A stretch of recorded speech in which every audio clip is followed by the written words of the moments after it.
Germaniyada nemis tilini bilmasdan ham talaba bo'lish mumkinmi degan savolga bugun mehmonimiz yaqqol misol bo'la oladilar. Assalomu alaykum. Assalomu alaykum. O'zingizni tanishtirsangiz.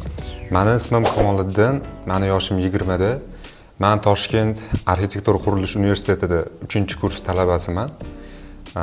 Bu yil 24-martda Germaniyaga uchib ketyapman.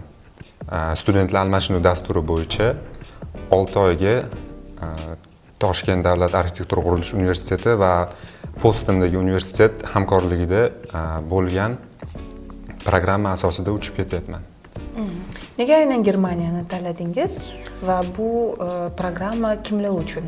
Nima desam bo'ladi endi? Germaniya bu ilg'or va rivojlangan davlatlardan biri va u yerda ilm darajasi juda yuqori bo'lganligi uchun men shu universitetni tanladim va qolaversa o'sha aytganimdek arxitektura qurilishi bilan hamkorligi bo'lganligi uchun. Diplom masalasida oxirgi universitet tugatganingizda qaysi diplomni olasiz? Diplom o'zimizning Toshkent davlat arxitektura qurilish universitetining diplomini olaman, lekin u diplomga qo'shimcha Germaniyada o'qib kelganligim haqidagi sertifikat ham bo'ladi. Demak, keyinchalik Germaniyada ishlash huquqiga ega bo'lasiz. Shunaqa. Nemis tilini bilmasdan qanday qilib siz talaba bo'ldingiz? Bu juda oddiy, chunki Yevropada, aynan Germaniyada ko'p universitetlarda ingliz tili bo'yicha darslar ham o'tiladi va ko'p universitetlar shunga yo'naltirilgan. Aytmoqchi bo'lganim, nemis tilini bilmagan holda ham ALIS sertifikati bilan 5,5 va undan yuqori bo'lgan ALIS sertifikati bilan Germaniyada har qanday universitetda tahsil olsa bo'ladi. Oldingizga qo'ygan maqsadlaringiz haqida biroz suhbatlashsak. Maqsadlarim juda ulkan. Eng birinchi maqsadlarimdan biri unga mana shu Germaniyadagi universitetga borib o'qib kelganimdan keyin magistraturani ham u yerda davom ettirmoqchiman va magistraturani yakunlaganimdan keyin O'zbekistonga qaytib, o'zimizni ona yurtimizni rivojiga hissa qo'shmoqchiman. Tushunarli. Viza masalasi, hujjatlar qancha muddat shu narsaga ketdi sizda? Xo'p, muddat bo'yicha barcha hujjatlarni yig'ishga 2 oycha vaqtim ketdi. Undan tashqari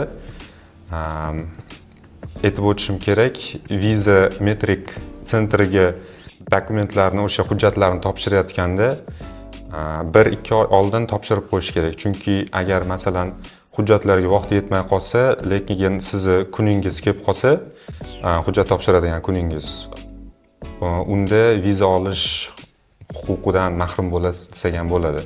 Chunki o'sha viza ko'rib chiqilishiga ko'p vaqt ketadi. Vizangiz chiqish muddati qancha bo'ldi? Vizam chiqish muddati 10 kunda chiqdi. Men omadim kelganligi uchunmi, odatda 45 kunda chiqadi viza. Endi menga shunaqa deyishgan. Bu bilan 45 kunda chiqqanida siz 24-martgacha ulgurmasligingiz mumkin edi. Shunaqa, o'zim ham o'yladim, o'zim to'g'risi qo'rqib ketdim. Chunki 45 kunda chiqadi, meni o'qishim o'tda boshlanib ketadi. Men nima qilaman deb yurdim.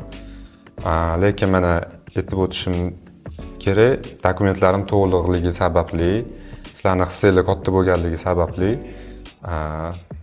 vizam tez chiqdi deb o'ylayman. Eng asosiy sabablardan shu deb o'ylayman. U yerda ta'lim kontrakt asosidami yoki byudjet? Ta'lim u yerda bir semestrga ketayotganligim uchun ta'lim bepul bo'ladi. Ketkazadigan pulim faqat oziq-ovqat bilan yashashga ketadi, turar joyga. Shu.